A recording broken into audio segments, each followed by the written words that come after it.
हाय बच्चों। आज हम स्टार्ट करने वाले हैं हमारा न्यू टॉपिक, क्योंकि आप सबको पता है कि अभी हमारे 12th के एग्ज़ाम आ रहे हैं और ऐसे टाइम में बच्चों को शॉर्ट नोट्स की ज़्यादा ज़रूरत पड़ती है। तो इसलिए बच्चों मैं एक नया वीडियो लेके आ रहा हूँ अपना। हमारा फर्स्ट चैप्टर है जिसका नाम है सॉलिड स्टेट।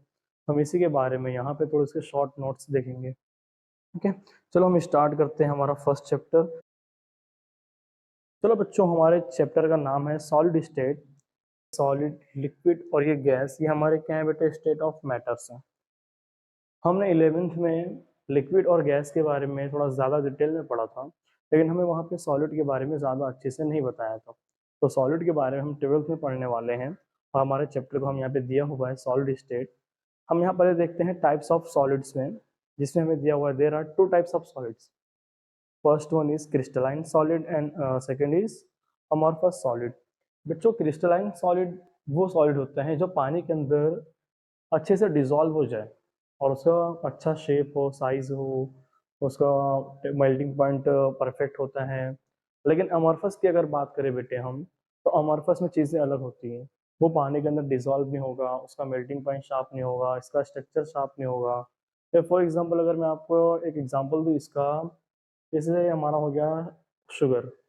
हम जब शुगर को पानी के अंदर डिसॉल्व करते हैं बच्चों, तो वो एकदम परफेक्टली उसके अंदर डिसॉल्व हो जाता है और हमें पता भी नहीं चलता है कि उसके अंदर शुगर मौजूद है। लेकिन बेटे अगर हम बात करें पाउडर की, या फॉर एग्जांपल जो लड़कियां पाउडर लगाती हैं उसका भी एग्जांपल हम ले सकते हैं, कोई भी लगाता है। तो बेटे जब हम पाउडर का एग्जांपल लेते हैं, जब उसको हम पानी में मिलाते हैं तो पूरी तरीके से उसमें डिसॉल्व नहीं होता है, पूरा घुलता नहीं है, सिर्फ वो पानी के अंदर मिलता है। तो बेटे वो चीज़ होता है अमॉर्फस। ओके, तो यहाँ देखिए हमें यहाँ पे कुछ एग्जांपल्स दिए हुए हैं, डिफरेंस बिटवीन दिया हुआ है यहाँ पे। पहले हम देखते हैं यहाँ पे क्रिस्टलाइन सॉलिड्स। क्रिस्टलाइन सॉलिड्स में बच्चों और अमॉर्फस सॉलिड्स में आप यहाँ पे डिफरेंस देख सकते हैं और आप इसका एक स्क्रीनशॉट भी ले सकते हैं, क्योंकि अगर आपको ये आता है डिफरेंस बिटवीन क्रिस्टलाइन सॉलिड और अमॉर्फस सॉलिड, तो बच्चे आप इसको लिख सकते हो।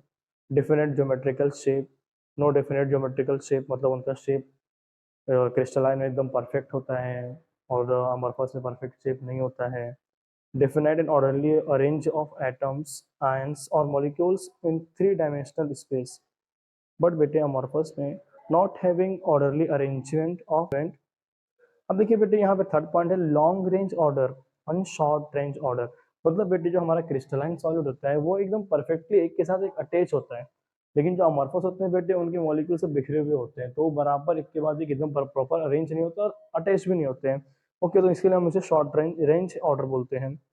फिर हमारा नेक्स्ट टॉपिक है, नेक्स्ट पॉइंट है शार्प मेल्टिंग पॉइंट। जैसे मैंने आपको पहले ही बताया था कि जो हमारे क्रिस्टलाइन होते हैं बेटे, वो एक स्पेसिफिक एकदम परफेक्ट मेल्टिंग पॉइंट पे आके मेल्ट हो जाते हैं।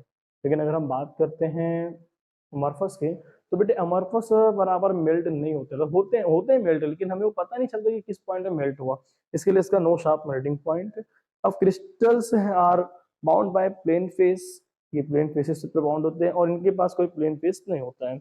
अब हमारा आता है anisotropic and isotropic. But एक क्रिस्टलाइन को हम जब कोई डायरेक्शन में देते हैं तो उनका जो कोई मटेरियल अगर है, उसे हम कुछ भी डायरेक्शन अगर दे रहे हैं तो उसके डायरेक्शन के हिसाब से बच्चों उसकी प्रॉपर्टी चेंज हो जाती है। लेकिन बच्चों अमॉर्फस पे कोई भी असर नहीं होता है, उसे कोई भी डायरेक्शन में कोई फर्क नहीं पड़ता, उसकी प्रॉपर्टी वही रहती है।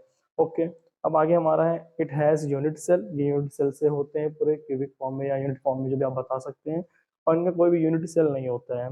यहाँ पे एग्जांपल दिया हुआ है सॉल्ट, सल्फर, शुगर एक्सेट्रा, और यहाँ पे बेटे एग्जांपल है rubber, plastic and glass etcetera. Okay, आप इसका एक स्क्रीनशॉट मार लीजिए और हम नेक्स्ट देखते हैं बेटे। आगे देखिए हमारा दूसरा चीज है यहाँ पे आइसोमॉर्फिज्म एंड पॉलीमॉर्फिज्म।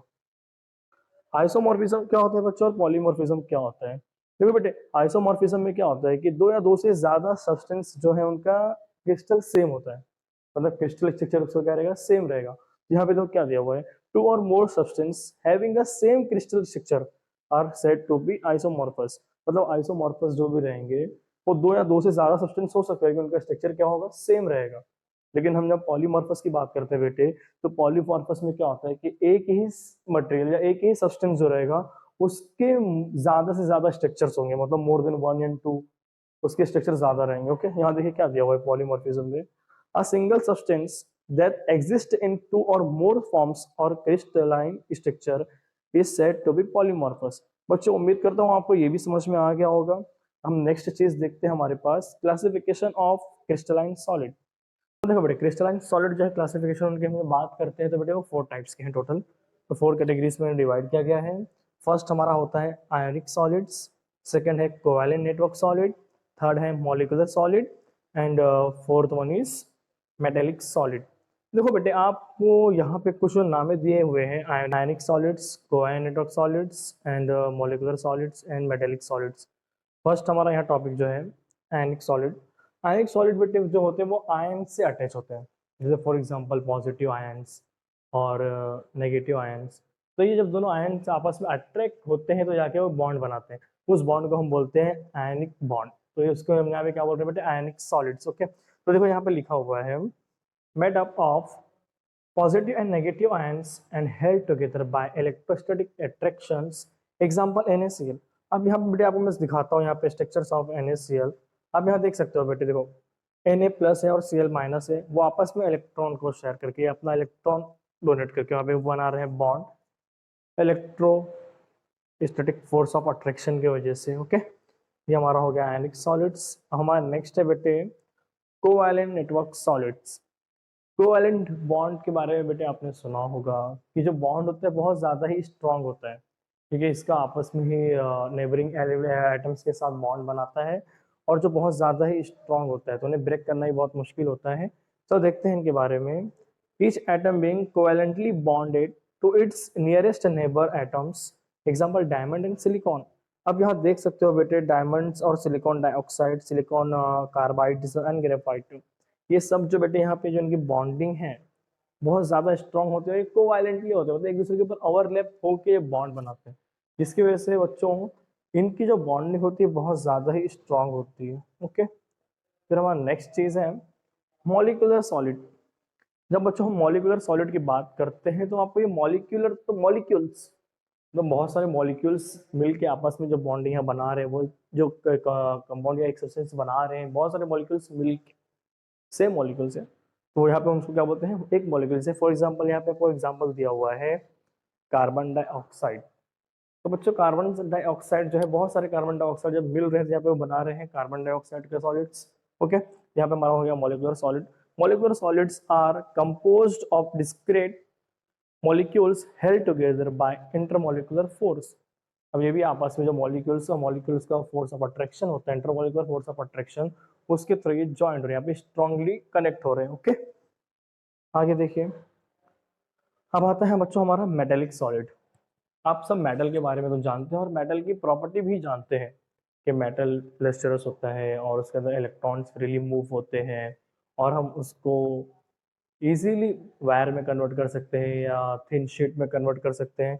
तो और बेटे वो good conductors of heat and electricity भी होता है, ये तो उसकी प्रॉपर्टी थी। लेकिन बेटे मेटेलिक सॉलिड्स वही चीज़ है जो मेटल और मेटल के मॉलिक्यूल्स आपस में मिल के जो बॉन्डिंग बनाते हैं, जो इनका स्ट्रक्चर बनाते हैं, वो हमारे यहाँ पे होता है metallic solids. The solid which are good conductors of heat and electricity, malleable and ductile in nature and allow easy movement of electron within a atom। अब इनके जो भी एटम्स होते हैं उसमें आराम से इलेक्ट्रॉन मूव कर जाते हैं। और बच्चों यहाँ पे ये मेलेबल और डक्टाइलिटी का जो यहाँ पे पॉइंट दिया हुआ है, मेलेबल को पतले में कन्वर्ट कर सकते हैं, जिसको हम हैमर से मारेंगे तो क्या होगा, शीट में, पतले शीट में कन्वर्ट हो जाएगा। ओके, और डक्टिलिटी बोले बेटे तो जो वायर, जैसे हम वायर बना सकते हैं कि वायर बनाने में ब्रेकिंग नहीं होगा, ब्रेक नहीं होगा। ओके, अब देखिए आगे आप, नेक्स्ट टॉपिक है हमारा यूनिट सेल। यूनिट सेल के बारे में बेटे आप चाहे जहाँ पढ़ेंगे, आपने फिजिक्स में भी पढ़ा होगा, आपने बायो में भी पढ़ा होगा, आपने केमिस्ट्री में भी पढ़ ही रहे हैं। तो यूनिट सेल किसी भी चीज का स्मॉलेस्ट यूनिट जो होता है, स्मॉलेस्ट, उसको हम बोलते हैं यूनिट सेल, सबसे छोटा पार्टिकल्स। ओके, यहाँ पे देखो लिखा है कि the smallest repeating structural units of a crystalline solid is called unit cell. मतलब किसी भी क्रिस्टलाइन का सबसे स्मॉलेस्ट पार्टिकल, सबसे स्मॉलेस्ट एटम, जिसको हम क्या बोलते हैं बेटे, यूनिट सेल। अब देखिए बेटे टाइप्स ऑफ यूनिट सेल में हमारे पास 3 टाइप्स के यूनिट सेल्स हैं। पहला हमारा आता है सिंपल यूनिट सेल्स, फिर हमारा आता है बॉडी सेंटर्ड यूनिट सेल, और फिर हमारा थर्ड है face centred unit cell. But एक और है हमारा last one, base centred unit cell.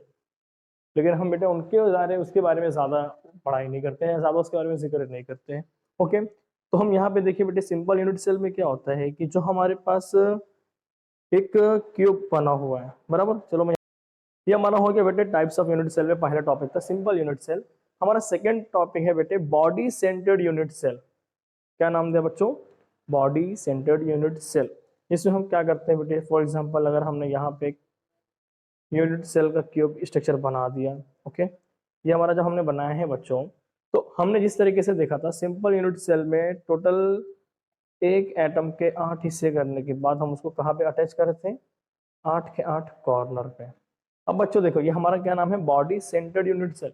इसमें क्या होता है कि 8 के 8 कॉर्नर पे तो यूनिट सेल आके अटैच रहेंगे, लेकिन इनके बॉडी के बीच में एक यूनिट सेल और आगे अटैच रहेगा, जो बीच में रहेगा, बराबर। इस तरीके से आपको मैं यहाँ डायग्राम दिखा रहा हूँ बच्चों, आप यहाँ डायग्राम देख सकते हो, ओके। यहाँ पे हमारा किस तरीके से यहाँ पे यूनिट सेल आके अटैच है, ओके। तो यहाँ देखिए बच्चों 8 के 8 कॉर्नर पे अटैच है प्रॉपर, और एक मिड में एक एटम बल्क पूरा अक्खा एटम आके अटैच है। तो बेटे आपको इसे ये समझ में आया होगा कि सिंपल यूनिट सेल में तो सिर्फ और सिर्फ एक ही एटम का इस्तेमाल हो रहा था, लेकिन बॉडी सेंटर में क्या है बच्चों? एक एटम का तो इस्तेमाल हो ही रहा है 8 कॉर्नर के लिए, लेकिन एक पूरे अक्खे एटम का इस्तेमाल बॉडी के बीच में डालने के लिए हमने इस्तेमाल किया है, ओके। तो हम यहाँ पे देखते हैं body centred unit cell, BCC मतलब body centred unit cell has atom at each corner of the cube and an atoms at the centre of the structure, और इसके एक स्ट्रक्चर्स के भी सेंटर में भी होता है, ओके। अब यहाँ देखिए बेटे हमारा नेक्स्ट टॉपिक है फेस सेंटर्ड यूनिट सेल। क्या नाम है बेटा? Face centred unit cell, FCC। अच्छा देखो फेस सेंटर में क्या होता है कि सेम उसी तरीके से जैसा हमारा सिंपल क्यूबिक था, बॉडी सेंटर था, बॉडी सेंटर में बॉडी के बीच में एक सेल था, एक एटम था। लेकिन बच्चों यहाँ पे क्या होता है फेस सेंटर में 8 के 8 तो कॉर्नर पे बाकायदा रहते हैं, प्रॉपर 8 के 8 कॉर्नर पे। अब बच्चे जब आप इसको देखेंगे तो टोटल फेस कितने होते हैं बच्चों? इसके टोटल 6 फेस होते हैं, बराबर। अगर मैं यहाँ पे एक डायग्राम बनाता हूँ इनका आपको ऐसा नॉर्मल सा समझाने के लिए, अब देख सकते हो बेटे इसका first 1 cell, 2 face, third face, ये इसका थर्ड फेस यहाँ पे आ गया, फिर बेटे इसका ये फोर्थ हो गया। अब मैं बात करूँ ये फ्रंट साइड ये हमारा एक हो गया और ये बैक साइड हमारा एक हो गया। टोटल कितने फेस है बच्चों? 6 फेसेस है। अब देखिए बच्चे 8 कॉर्नर पे तो बराबर 1/8 करके हमने यहाँ पे एटम अटैच कर दिए। अब जो हमारे पास जो फेस बचे हैं टोटल 6 फेस है, और हमें 6 के 6 फेस पे एटम्स को रखना है। तो हम किस तरीके से रखेंगे? जैसे फॉर एग्जांपल हमने यहाँ पे एक एटम ले लिया, अब एक एटम को हमने जब बीच में से कट किया तो दो में हो गए कन्वर्ट, हाफ हाफ, बराबर। तो बच्चे हमने ये हाफ को उठाया और इसको हमने यहाँ पे लगा दिया, बराबर। फिर दूसरे हाफ को उठाया, अपोजिट यहाँ लगा दिया, तो ये टोटल एक एटम हो गया। फिर हमने क्या किया बच्चे, वापस से वही सेम एटम दूसरा एटम लिया, फिर हमने इसे कट किया 2 पार्ट्स में, वापस से हमने इसको बच्चे एक पार्ट को उठाया, ये अपर साइड लगा दिया, और दूसरे को उठाया ये लोअर साइड लगा दिया, बराबर।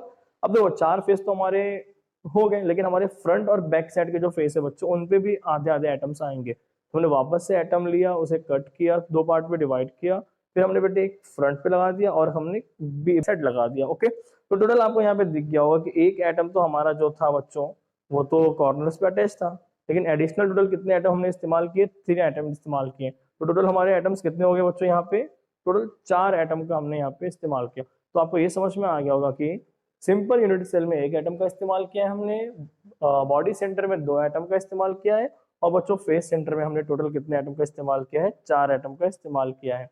उम्मीद करता हूँ बच्चों आपको ये चीज समझ में आ गई होगी। हमने आपको जो पढ़ाया है अभी बच्चों, जितना हो सके आप ये अपने दोस्तों को पहुंचाइए, क्योंकि उनको भी इसकी जरूरत हो सकती है कि ये शॉर्ट नोट्स है, आपको इजीली समझ में आ गया होगा, ओके। तो ज्यादा से ज्यादा हमारे चैनल को सब्सक्राइब कीजिए, और अपने दोस्तों को भी बोलिए सब्सक्राइब करने के लिए, और उनको भी बोलिए पढ़ने के लिए, ओके।